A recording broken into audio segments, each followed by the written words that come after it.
Sabe o que acontece depois desse aperto de mão? Eu te mostro lá no campo. Não, mas não é esse campo, não. Na Cressol, o crédito rural é rápido e fácil. Isso incentiva a produção e o desenvolvimento local. E a diferença se sente aqui, na terra. Quem sabe disso são eles ali, ó. Isso o brasileiro vê na mesa, com muito gosto. Cressol, crédito rural rápido e fácil, é a nossa especialidade. O Supermercado Posser dá um show de preços baixos. Supermercado Posser, na hora de fazer as compras da semana ou do mês, prefira sempre o Supermercado Posser. Tudo em gêneros alimentícios, materiais de higiene e limpeza e utilidades domésticas, açougue e padaria. Dona de casa que sabe economizar, compra mais no Supermercado Posser. Supermercado Posser, você encontra tudo em um só lugar. Além disso, entregamos seu rancho a domicílio. Na Avenida Presidente Vargas, fone 3358-8025.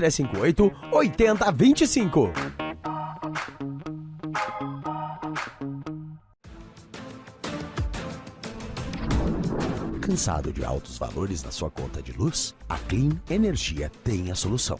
Através dos sistemas fotovoltaicos, você produz sua própria energia, economiza até 95% na fatura e fica livre dos aumentos de tarifa. Contribua com o meio ambiente, consumindo energia 100% renovável e não poluente. Trabalhamos com linhas de créditos específicas, onde é possível financiar seu investimento e pagar a parcela com a economia gerada pelo próprio sistema.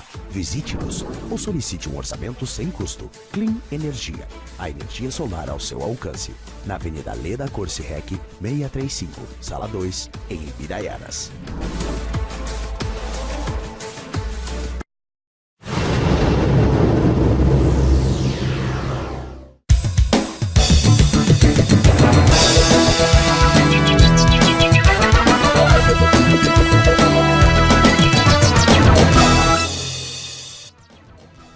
Olá, boa noite. A partir de agora você fica com mais uma edição do Boa Noite Cidade, os destaques dessa noite. População não compareceu na audiência pública relativa à segurança pública. Dia de campo na Capela Boqueirão. Júlio Silva participou de competição em Paris. União Contabilidade, projeção contábil para o próximo ano. Casa da Cultura contou com o espetáculo O Pequeno Príncipe. União Lagoense de Estudantes foi criada em nossa cidade. Vereador Ranieri fala sobre proposta em benefício à causa animal. No segmento de comentário de hoje, Ronaldo Santini com as novidades de Brasília. Categorias de base do Lagoa Esporte Clube enfrentam a ACBF de Carlos Barbosa no Adolfo Stella. As informações da segurança pública com Daniel Carvalho, tudo isso você confere a partir de agora. O Boa Noite Cidade desta quinta-feira está começando.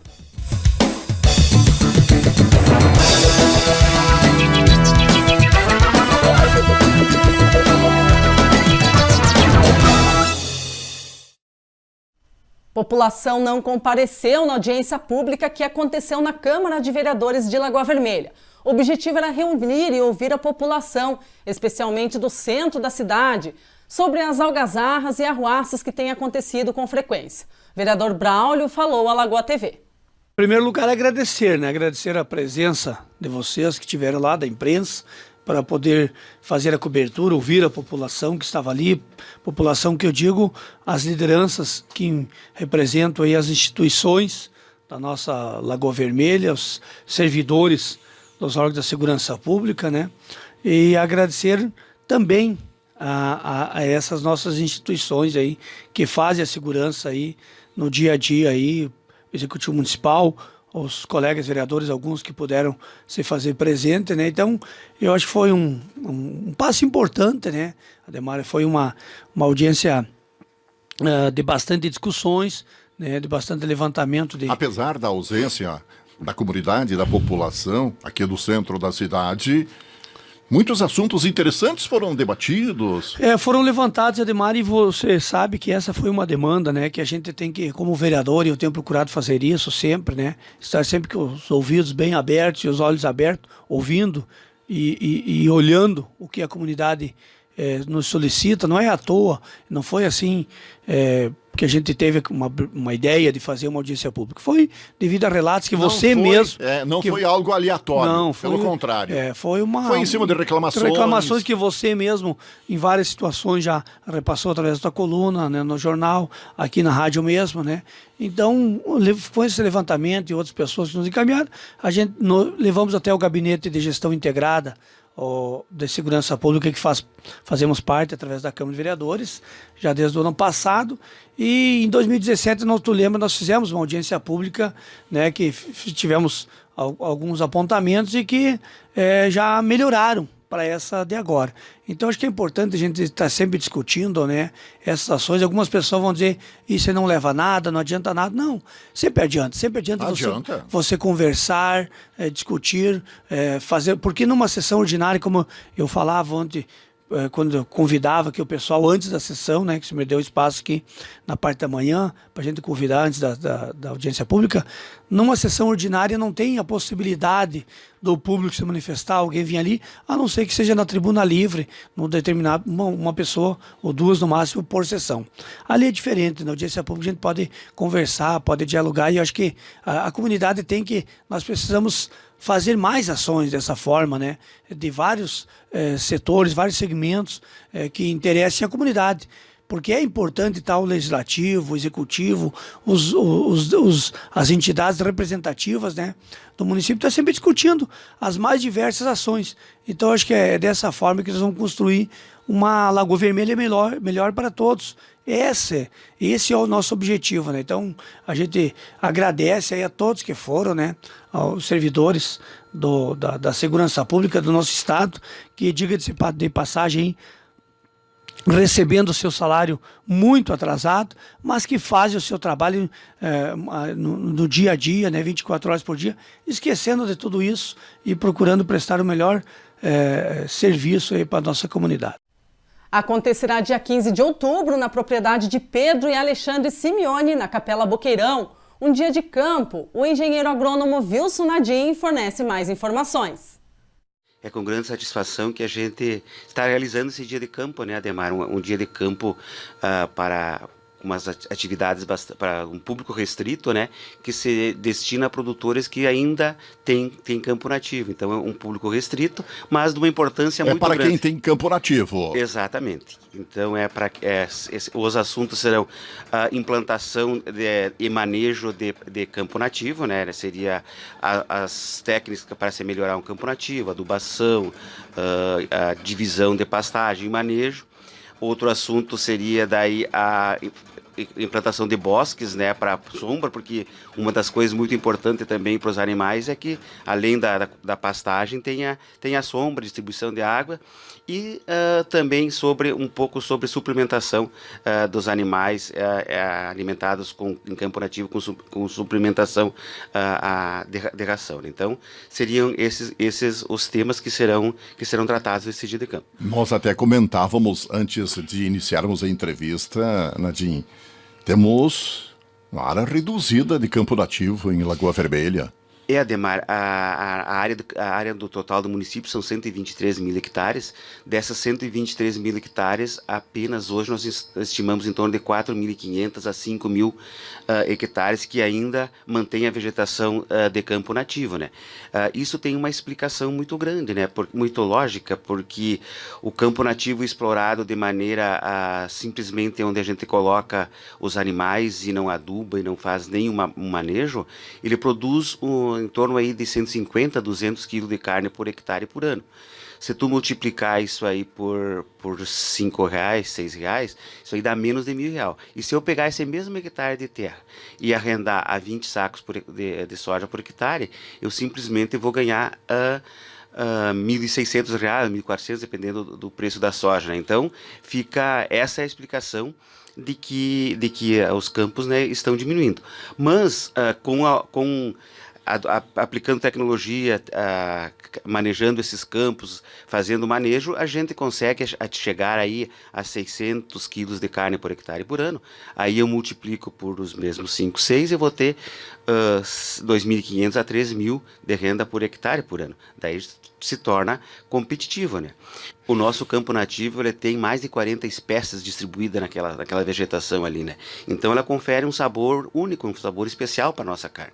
E se nós simplesmente terminarmos com essa diversidade de vegetação, a gente vai terminar com esse diferencial. Então, um dos objetivos, né, é a gente tornar viável o campo nativo para a gente, o pecuarista não ficar com inveja do vizinho dele que arrenda, né, e vai para a praia e ele tem que ficar trabalhando. Verdade. Né? Então, é para se tornar economicamente viável esses campos, né, que é possível isso, mas a gente tem que usar tecnologia, usar adubação, usar manejo, enfim, ter cuidados que todo mundo dispensa uma série de cuidados para a lavoura. Agora, para o campo, se tem essa tradição de que larga os gados e o que se aplica é fósforo, mas não elemento fósforo, é palito de fósforo mesmo. Hoje não é muito mesmo, né? Mas se usava muito isso. Então, a gente quer resgatar isso, né? Por isso a gente está convidando todos os pecuaristas que têm campo nativo, que desejam vir melhorar a sua renda, né? Que se façam presente. Vai ser lá no Boqueirão, né? O seu Pedro Simeone, um pecuarista bastante conhecido lá na região, né? Então, a partir das 2 horas do dia 15, a gente está lá conversando, mostrando as experiências que foram feitas lá, né? Que a gente vai ver que é um processo gradual, um processo lento de evolução dos resultados, mas é interessante, né? Para aquele produtor que tem campo nativo que queira viabilizar a permanência desse campo nessa situação de campo. Maior prova de ciclismo amador ocorre de 4 em 4 anos. Acontece em Paris. Júlio Silva participou da competição. Trouxe todas as informações à nossa reportagem. É uma prova muito tradicional, é considerada a maior prova do ciclismo amador. Ela ocorre de 4 em 4 anos, né? São percorridos 1.200 quilômetros, tendo o tempo máximo para ser percorrido de 90 horas. Saiu de Paris, foi até Brest, que é uma região da Bretanha, costeando o Oceano Atlântico, e voltando a Paris. Como é que foi o andamento da prova? O andamento da prova, ele é bem tranquilo, né? Os pontos de apoio são bons, principalmente porque toda a população que nós vamos passando por essas estradas são estradas vicinais, estradas mais afastadas das rotas principais. Toda a população, ela sai à rua para nos servir café, água, bolo. A própria casa eles abrem para nos oferecer banheiro, cama, em alguns casos, né? A maior recompensa que se tem, no caso, seria a integração da população com os ciclistas, né? É uma história de amor que a França conta do ciclismo, né? Para o mundo, na verdade. Quantos participantes foram ao total? Eram em torno de 7.000 participantes de 66 nacionalidades, sendo que 2.500 eram voluntários franceses, né? O término o pessoal que conclui a prova foram em torno de 5.000 pessoas, né? Dá em torno de 40% de quebra, mais ou menos. Aqui do Brasil nós fomos em 140 e concluímos em 80 a prova. Elisângela Lauxin Schmidt, proprietária da Union Contabilidade, explicou sobre a projeção dos fatos contábeis. Os últimos meses do ano são os essenciais para a sua organização financeira. Durante o ano, a gente vê o que vai acontecendo com os seus fatos contábeis. E para projetar o ano seguinte, a gente toma por base o que aconteceu durante este ano e faz projeções em cima daquilo que o empresário quer. Se ele quer crescer mais ou se ele quer manter aquele faturamento dele. E se ele vai aumentar um pouco mais, a gente já estuda como é que vai ver, como é que vai tributar, porque não é só com a tributação, a gente tem que ver toda a parte de previdenciária, toda a parte legal da empresa, o que ela vai se enquadrar, de como ela vai fazer. Tudo isso é a época essencial, agora são os últimos meses do ano. Isso tanto pessoa física quanto pessoa jurídica. Aconteceu hoje na Casa da Cultura, em comemoração ao mês da criança, o espetáculo Pequeno Príncipe, uma parceria do SESC com a Prefeitura. Alcido Filho, agente cultural do SESC, falou aos nossos microfones. Realmente é um espetáculo lindo, maravilhoso, não só para as crianças, mas também para os adultos, né, que acompanharam. Quem na infância não leu ou teve contato com as aventuras do Pequeno Príncipe. E realmente é gratificante você observar o encanto, né, das crianças com esse espetáculo. Nós estamos com 3 apresentações, né, uma de manhã, agora à tarde e à noite, em comemoração, né, ao mês da criança e mais uma ação nessa nossa longa agenda cultural aqui desenvolvida com a Prefeitura Municipal. Com certeza. E o que as crianças podem ter como lição do Pequeno Príncipe? É uma mensagem bem rica no sentido de valorizar, de sonhar, de buscar, de amizade, né, de compartilhar. Absorve esses valores importantes, né, e que cada um vai levar para si e na sua vida vai trabalhar isso, né? É uma lição de vida que vai ser adaptada cada um dentro da sua mente, da sua história, da sua vida real. É uma sementinha plantada aí, não é mesmo, através desse teatro? Com certeza. O teatro em si, ele nos traz isso, ele nos mostra isso.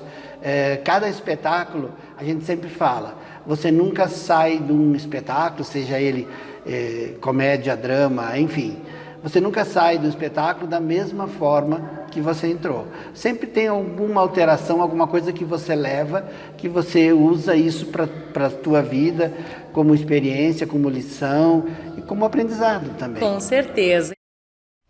União Lagoense de Estudantes, a ULES, foi formada. Já possui sua diretoria. O prefeito Gustavo Bonotto prometeu total apoio, destacou que é oriundo do meio estudantil, disponibilizou uma sala para a entidade.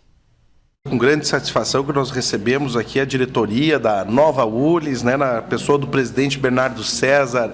Eu gostaria de saudar e cumprimentar também os demais membros que aqui estiveram presentes, da mesma forma o presidente do Conselho da Criança e do Adolescente, o Beto Dalemoli, esteve juntamente com a nossa presidente da Câmara de Vereadores, a vereadora Márcia do Carmo.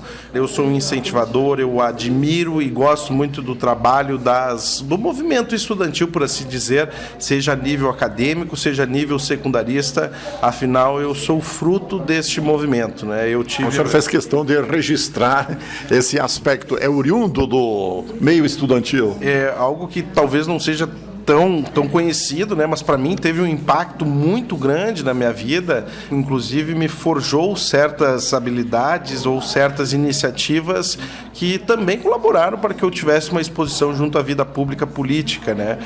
Eu fiz o meu secundário, o meu ensino médio em Santa Maria, como depois a faculdade, né? E lá um movimento bastante organizado, que acredito ser o que esses jovens aqui pretendem. E isso só tende a ganhar, só tende a crescer. Toda entidade, toda representação de um determinado setor da sociedade tem uma importância muito peculiar, que na realidade nós precisamos nos unir em prol daquilo que nos é objetivo em comum, independente daquilo que é o propósito de existir. E assim surgem sindicatos, surgem associações de diferentes nichos, sejam comerciais, industriais ou até mesmo associativistas. E os estudantes, na verdade, passam por um período em que é extremamente fundamental que se tenha essa preocupação de juntar essas necessidades, essa condição de pensar o todo de uma forma diversificada, é verdade, mas podendo unir as reivindicações, podendo somar forças e aumentando a sua capacidade de modificar o contexto e o ambiente a que estão inseridos. E isso falando do papel da entidade, sem contar que a participação dos jovens neste movimento guarda uma importância também bastante importante, que é a formação de lideranças, que é a possibilidade de conviver com diferentes realidades, com diferentes assuntos, e a partir disso, inclusive, auxiliar a formação da sua personalidade. Falei com os membros que aqui estiveram presentes que Talvez eles se tornem figuras públicas, talvez não, mas essa experiência será para o resto da vida e não há outra forma de se aprender a não ser de como o estão fazendo. E por isso que nós guardamos votos de muita consideração e, acima de tudo, de admiração pelo empenho e pela dedicação de cada um deles, e também temos a expectativa de que possam colher frutos a partir do trabalho que já vem empreendendo em prol da União Dano-Lagoense de Estudantes Secundaristas. O senhor já está disponibilizando uma sala para essa nova entidade? Houve a solicitação, eu acho que é pertinente, né? Não parece, mas o local para uma entidade existir, ele é de suma importância. Se você for observar, durante o nosso mandato, nós colaboramos para que diversas entidades tivessem o seu local próprio de funcionamento, inclusive com a destinação de patrimônio público para alguma delas. Isso tendo em vista que essa representação da sociedade organizada, ao meu ver, tem um papel importantíssimo na democracia e no funcionamento das instituições. E não ter uma sede física própria prejudica o trabalho de qualquer entidade.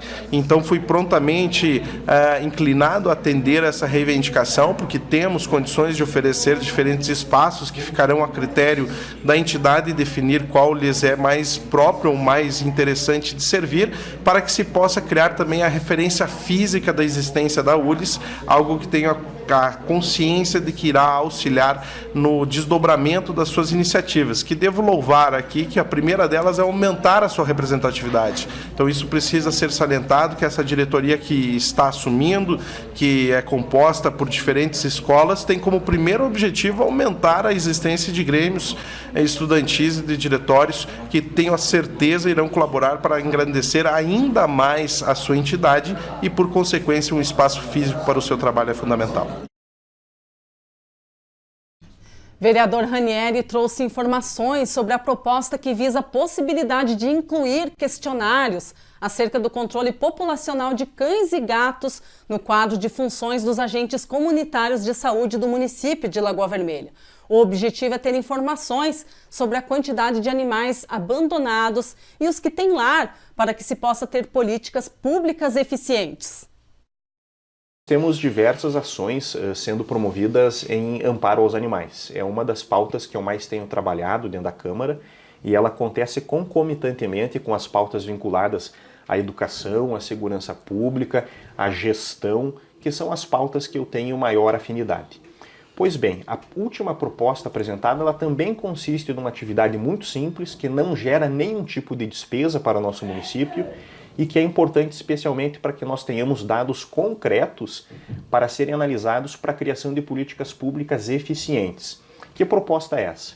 Que quando ocorre a visita dos agentes comunitários de saúde, dos agentes de endemia, ou mesmo de outros agentes que trabalham em contato direto com as famílias, possa ser realizada uma pequena entrevista com 3 ou com 4 perguntas, que farão parte de um cadastro para que nós tenhamos dados bastante claros sobre os animais domésticos no nosso município. Sabermos quantos cães existem em posse dos munícipes aqui em Lagoa Vermelha, se esses animais já foram castrados, se são fêmeas.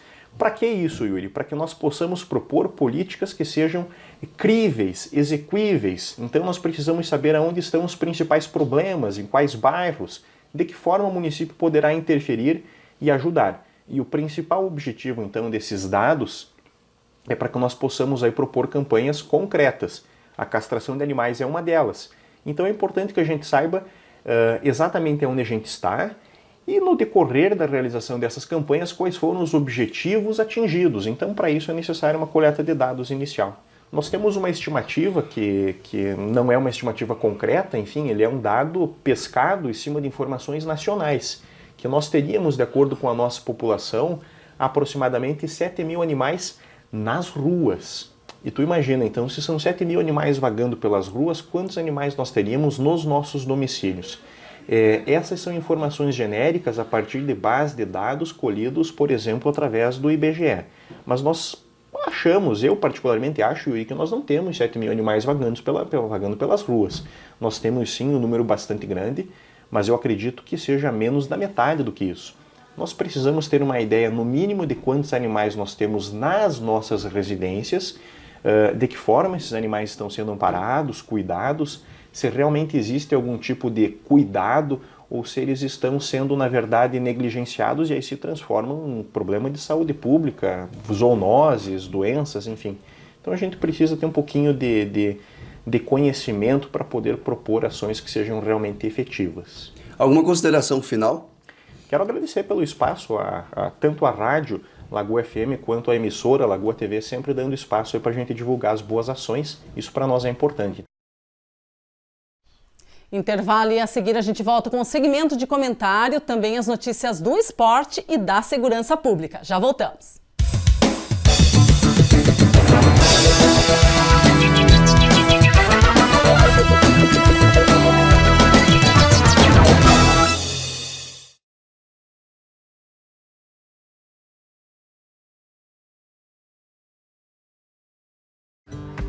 Sabe o que acontece depois desse aperto de mão? Eu te mostro lá no campo.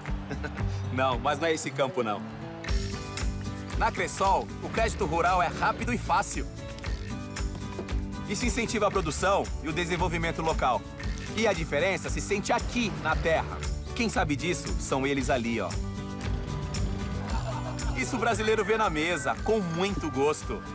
Cressol, crédito rural rápido e fácil, é a nossa especialidade. O Supermercado Posser dá um show de preços baixos. Supermercado Posser, na hora de fazer as compras da semana ou do mês, prefira sempre o Supermercado Posser. Tudo em gêneros alimentícios, materiais de higiene e limpeza e utilidades domésticas, açougue e padaria. Dona de casa que sabe economizar, compra mais no Supermercado Posser. Supermercado Posser, você encontra tudo em um só lugar. Além disso, entregamos seu rancho a domicílio. Na Avenida Presidente Vargas, fone 3358-8025.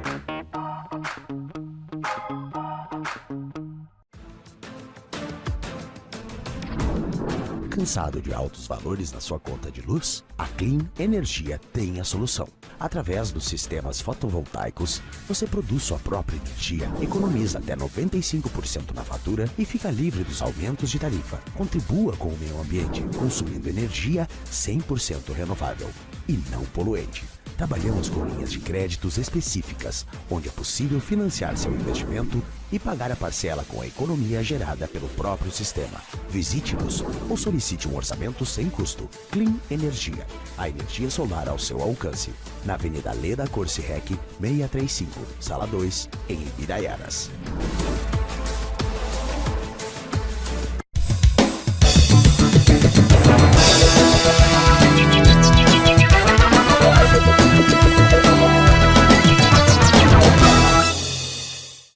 E a gente volta agora com o segmento de comentários dessa noite com o comentarista, o deputado Ronaldo Santini.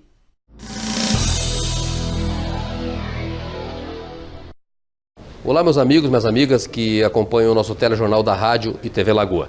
Acabamos de encerrar aqui na Comissão de Revisão do Código de Processo Penal um importante debate sobre cooperação internacional, tema que coube a nós a relatoria parcial desta que será a maior transformação que teremos na legislação vigente no que diz respeito ao processo penal. Participação de promotores estaduais, de promotores federais, representantes do Ministério da Justiça, do Poder Judiciário, e tiramos daqui um bom extrato daquilo que pensam os operadores do direito e pretendemos agora levar ao nosso relator geral para essa discussão. Outro tema extremamente importante que foi discutido aqui no plenário da Casa foi a aprovação da lei que permite o repasse de recursos para os municípios, para os estados, aí com relação à cessão onerosa, os royalties do pré-sal que serão distribuídos agora aos municípios do Brasil. No Rio Grande do Sul, em torno de 737 milhões de reais serão repassados aos municípios. Lagoa Vermelha deve receber algo em torno de 2 milhões de reais, que na proposta original seriam todos eles utilizados para pagamento de dívidas com a Previdência. Nós, por acordo ontem, conseguimos restabelecer um critério que pode sim ser para pagar as dívidas da Previdência, mas também reserva a faculdade ao administrador municipal de poder fazer investimentos na cidade. O Estado do Rio Grande do Sul deverá receber em torno de 450 milhões de reais com a aprovação desta matéria. Aprovamos também em plenário a PEC da Polícia Penal, uma demanda antiga da área da segurança pública que agora inclui os servidores do sistema penitenciário no rol do artigo 144 da Constituição, reconhecendo a eles também os direitos que são estendidos a todos os operadores da segurança pública da área policial. Esse foi o resumo da nossa semana das principais atividades acontecidas aqui no plenário da Câmara dos Deputados. Times sub-20 e sub-17 do Lagoa Esporte Clube perderam para a CBF de Carlos Barbosa pela Liga Gaúcha de Categorias de Base, em jogo realizado ontem no ginásio Adolfo Stella. A Lagoa TV esteve presente nos jogos e nosso repórter, Luciano Andrade, falou com os técnicos das equipes do Lagoa Esporte Clube, Jair Júnior, do sub-17, e Jair Borges, do sub-20. Campeonato muito bem organizado, né? A gente pode falar assim. Chegamos entre os 8 melhores do estado, então isso é uma satisfação para nós e para a equipe do Lagoa, né? Então, enfim, dirigentes e todos nós. Eu acho que é um trabalho que vem sendo feito há vários anos, né? O projeto que a gente vê que tem praticamente quase 500 crianças, vôlei, futebol, futsal. Então, ele abrange muito mais do que a gente pode imaginar. Estou muito contente de ser o treinador sub-17 e passar minhas experiências, principalmente para os guris, né? Eles vêm numa crescente, é o segundo ano que a gente está junto, vem numa crescente muito grande. Hoje a gente teve um jogo muito importante para mim e para todos eles, uma chance de aparecer para uma equipe que é a melhor equipe do Rio Grande do Sul, se não for a melhor do Brasil.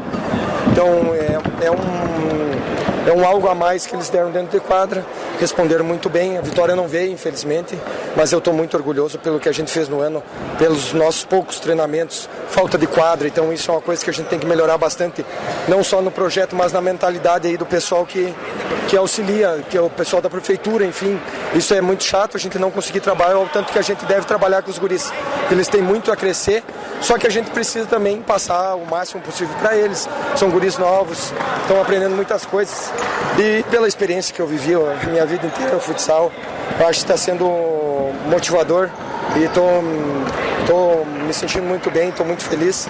Isso também é um teste de paciência também para o treinador. Você tem que trabalhar com 14, 15, 16 guris, então nosso grupo é um grupo bem grande.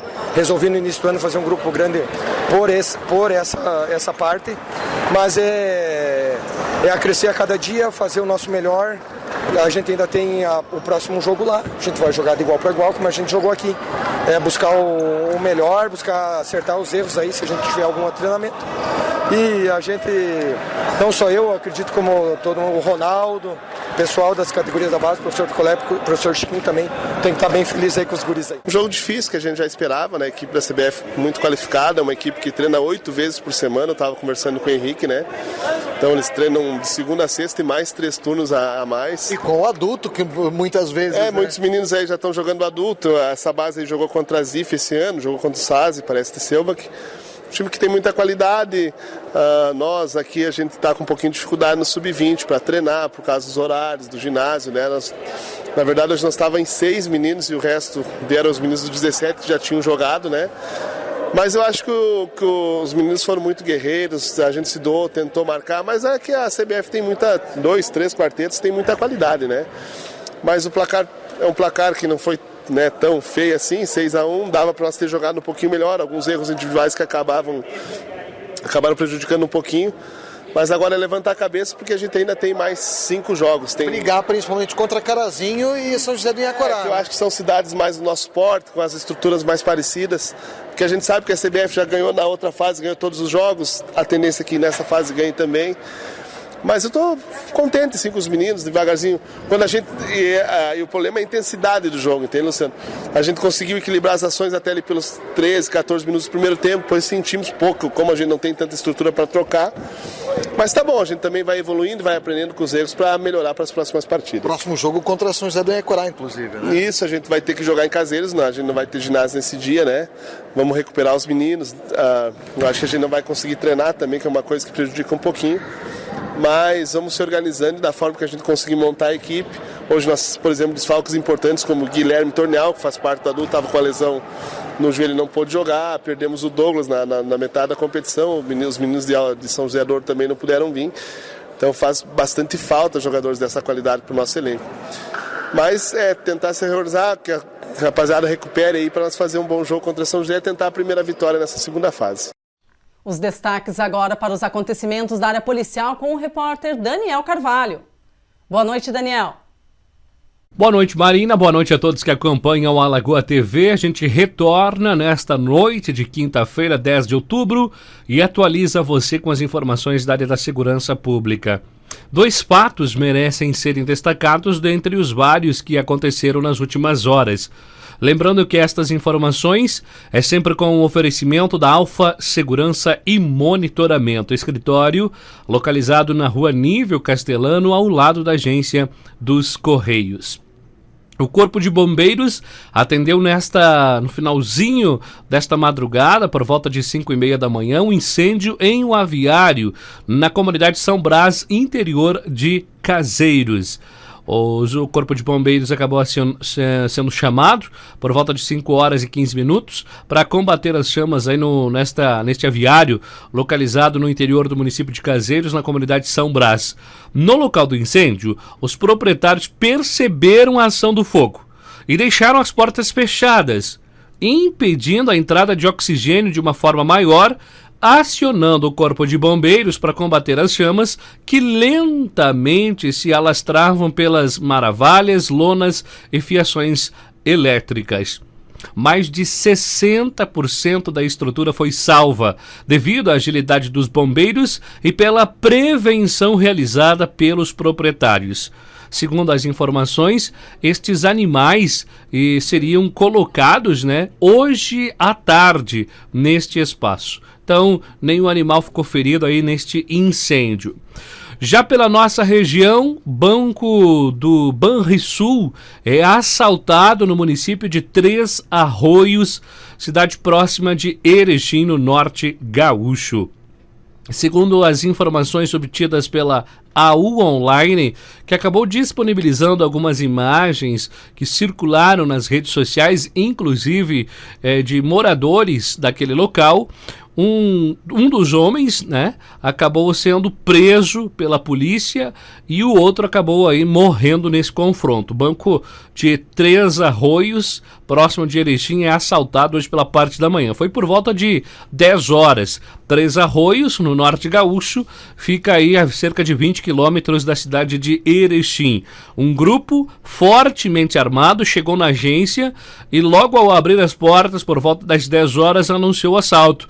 Durante a ação, os bandidos obrigaram clientes e funcionários a fazer um cordão humano em frente ao banco. Segundo as informações de populares que presenciaram a fuga dos criminosos, inclusive fazendo filmagens, eles usaram o veículo Prisma de cor preta para conseguir aí sair do local. Na fuga, eles levaram o segurança da agência como refém, que pouco depois foi libertado na saída do município. A polícia realizou buscas assim que ficou sabendo da notícia, acionando inclusive a polícia de Santa Catarina por estar geograficamente próximo daquele estado para tentar aí a localização. Há cerca de 20 minutos já estava todo o cerco feito em volta da cidade e de possíveis acessos a estradas rurais. Durante o confronto no início da tarde, um dos homens que teria participado desse assalto acabou morrendo. Outros 2 conseguiram fugir e não há policiais feridos nesta troca de tiros. Repetindo, o assalto aconteceu por volta de 10 horas na agência. Eles acabaram chegando ao local armados aí com armas de grosso calibre e acabaram fugindo posteriormente, levando consigo um dos criminosos. O assaltante morto é natural de Getúlio Vargas e tinha outras passagens pela polícia por assaltos a banco. Ele já foi identificado, trata-se de Misael Seminuki, natural de Getúlio Vargas, já com diversas passagens pela polícia por outros assaltos a banco. Esta informação, inclusive 2 helicópteros da polícia trabalham aí, para tentar a localização desses outros 4 indivíduos. Além deste assaltante morto, foram apreendidos armas, 2 espingardas, além de farta munição, coletes balísticos, luvas e parte do dinheiro que havia sido levado da agência bancária. 2 veículos usados pelos bandidos já foram localizados. parte aí destes criminosos, ou seja, a polícia acredita que mais 3 assaltantes estejam então embrenhados aí em meio a matas próximas aí nas propriedades rurais do município de Três Arroios. Amanhã, sexta-feira, a gente traz novas atualizações para você que nos acompanha. Um abraço a todos, uma ótima noite de quinta-feira e até lá. E a gente vai encerrando por aqui o Boa Noite Cidade desta noite. Voltamos amanhã a partir das 19 horas com mais uma edição. Uma ótima noite para você, obrigada pela companhia. Até amanhã.